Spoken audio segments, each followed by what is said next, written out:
In September 1986, the skies over Cleveland, Ohio were supposed to host a once-in-a-lifetime spectacle, a breathtaking sight of 1.5 million balloons being released all at once, soaring into the heavens. It was meant to be magical, a symbol of unity, celebration, and charity. But what happened next would turn a harmless publicity stunt into a real-world catastrophe, disrupting air traffic, endangering lives, and causing irreparable damage. It became a case study in how good intentions can go disastrously wrong.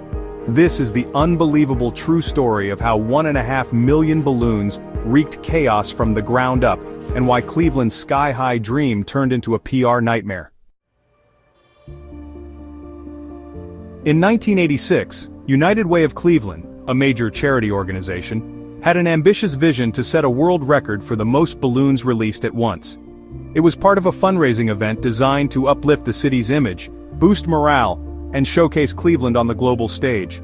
They partnered with a Los Angeles-based company called Balloon Art by Treb, known for managing large-scale balloon releases. Months of preparation went into planning the logistics. Volunteers, students, and entire communities got involved.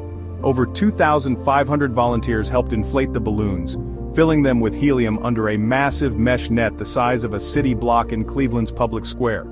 The goal? Release 2 million balloons into the sky. Due to weather changes and last-minute decisions, the number was cut down to 1.5 million. Still a jaw-dropping figure. September 27, 1986.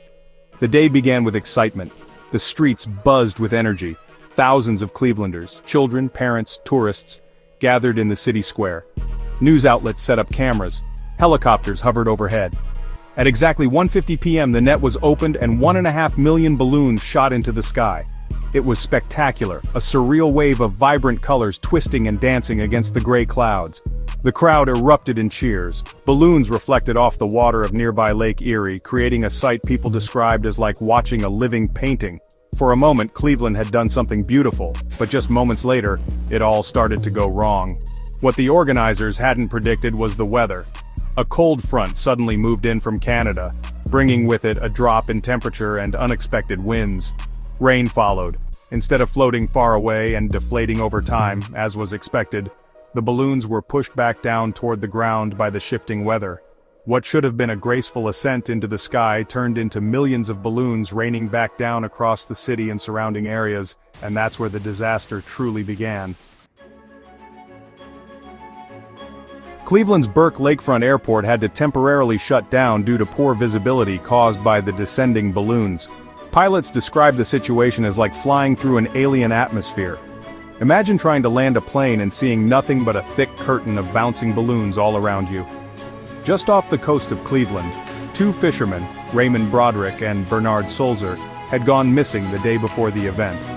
The Coast Guard was actively searching for them, but when the balloons fell onto Lake Erie, the search was completely obstructed. From the sky, the colorful orbs made it impossible to spot bodies or boats. The surface of the lake was blanketed with thousands of floating balloons, many mimicking the shape and colors of life jackets or flotation devices. Search and rescue teams couldn't tell what was a balloon and what could be a person. The two fishermen were later found dead. Their families sued the United Way for wrongful death, arguing that the balloon release directly interfered with the rescue efforts. The lawsuit was settled out of court. On the ground, motorists were startled by low-flying clouds of balloons which caused multiple traffic accidents. Horses at a nearby racetrack panicked, throwing off jockeys and injuring riders. The debris littered highways, fields, and waterways across northeastern Ohio, and even into Canada. Cleanup crews struggled for weeks to collect the balloon fragments. Environmentalists warned about the effects on wildlife and marine life as birds and fish were found tangled in balloon strings or having ingested latex. What was meant to be a harmless, beautiful celebration ended with multiple lawsuits, environmental damage, public criticism, and a permanently tarnished record in balloon release history. Despite setting a Guinness World Record, Balloonfest '86 is no longer remembered as a point of pride. It's now studied in PR, environmental science, and crisis management courses as a warning of how spectacle without foresight can backfire. Balloonfest '86 wasn't just a failure of planning, it was a cautionary tale about human ambition. It showed how easy it is to overlook the consequences of large-scale stunts. and it sparked important conversations about environmental responsibility, emergency preparedness, and the ethics of using nature as a backdrop for entertainment.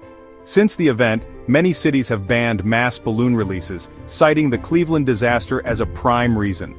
Balloonfest '86 will always be a bizarre footnote in history, a perfect storm of good intentions, bad timing, and underestimation of nature's unpredictability. What began as a dream to light up the skies, ended in a storm of rubber, lawsuits, and regret. So next time you see a balloon floating off into the sky, remember Cleveland, and ask yourself, where will it land?